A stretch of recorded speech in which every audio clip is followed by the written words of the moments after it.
Welcome to Heartland Market Talk on the Open Range. Well, in the headlines today, of course, over the weekend, you're aware of Iran launching 300 projectiles, missiles, and drones towards Israel, while Israel successfully repelled 99%, all but 3 of the drones and missiles into them. Biden is now fighting to keep Iran's oil sales intact. He does not want to embargo any of their oil sales. Keep in mind that under the Trump administration, Iran's oil production was cut to near zero. As the Biden administration came back into power, we have seen Iran's oil go back to the big 3 of OPEC. Iran now exports 3 million barrels a day, which is 3% of our world needs. And of course, the Biden administration does not want them to stop that flow of oil because China takes it.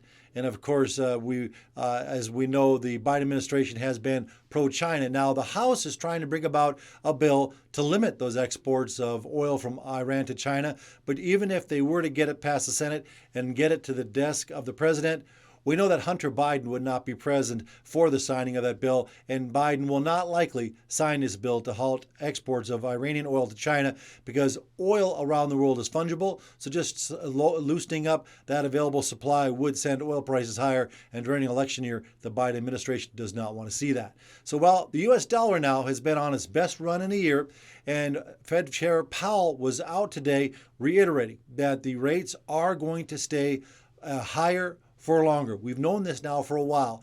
And with that, the economy has still been robust. So it begs the question, have the rate hikes actually improved the economy? Well, let's think about this for a bit. Initially, when the rate hikes were occurring after we had become used to very easy money, people stopped buying. They were thinking, well, I'll wait it out and the rates will come back down again.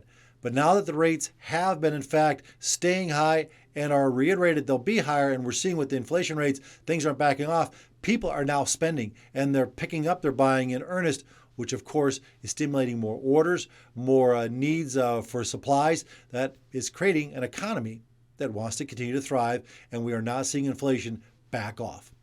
Now it's time to go into Heartland Insights.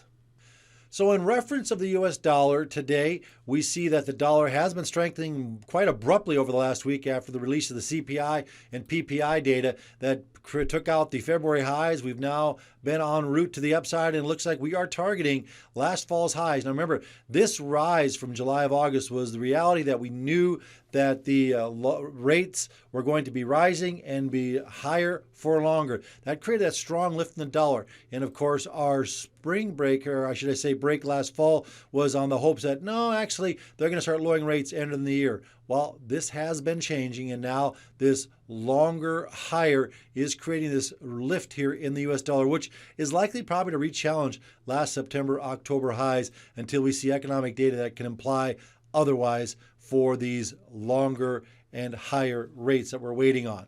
Now, gold has been ignoring the dollar. Usually the gold trades the inverse of the U.S. dollar, so if the dollar is higher, gold moves lower, but that's not been the case. The gold market continues to advance, making a high last Friday on the fears of an Iranian Israel war intensifying. It's since backed off as far as a high price, but today, each day was closing higher, Monday and Tuesday of today, and we are back up to this 2,400 plus range. Now, keep in mind, since we started these episodes on the open range, we discussed the breakout on the gold market after moving sideways for 4 years. This kind of a range, when you break out, you add this range to the upside of the breakout, and what you end up with, we have been projecting a move to 2,450 to 2,500 even, which is a projected measured move. Well, the exact high Friday, $2,448.80, right to the bottom side of our initial projection. They always say close counts in horseshoes, hand grenades, and commodity markets. Now, whether that is a high for now and we stall out in the summer months as we typically can do, this is all going to be dependent on what's going on in the Middle East. But a lot of euphoria has played out, a lot of buying has taken place, so pushing higher now is going to take much more energy, like something going wrong in the Middle East. The cocoa market today, violent reversal to the downside. Since we spoke last week, cocoa had cleared the $10,000 value per ton and moved on to $11,000 as of yesterday. But today, a dynamic 10+% drop in one-day price. That means if we drop 90 more percent, it's at zero, right? Okay, so Cocoa has probably hit something significant up here north of $11,000. And notice this correction here, simply the same size as the last correction, but doing it in one day. So tomorrow's action will be quite critical. If we continue to move lower without a bounce, then we can project that a high of some significance has taken place on cocoa while it works out its variables of what kind of production is coming for this year after last year's horrible harvest. Now, that was cocoa beans. Let's talk coffee beans. Coffee beans, here's the April highs of last year. Here is the December highs, and now coffee has advanced through its highs, through this major resistance point on the coffee charts that is implying coffee prices are starting to rise in value. Shortfalls in production in some of the drier areas of the coffee growing regions has caused this market to become a concern.